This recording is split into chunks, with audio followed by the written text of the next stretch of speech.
Bakit siya? Eh, isasalansan ko na to dito. Kasi mamaya po madaling araw ang deliver ko. Mga idol, 30 kilos to. Araw-araw din ito anak buhay ko.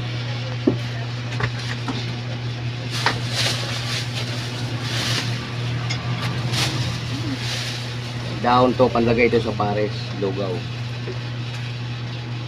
Kilala nyo naman siguro to eh.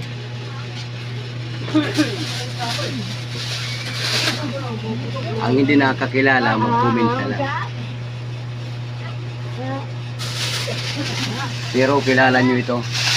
Kasi kumakain kayo ng pares, lugaw. Ito talaga ang nilagay sa lugaw at pares.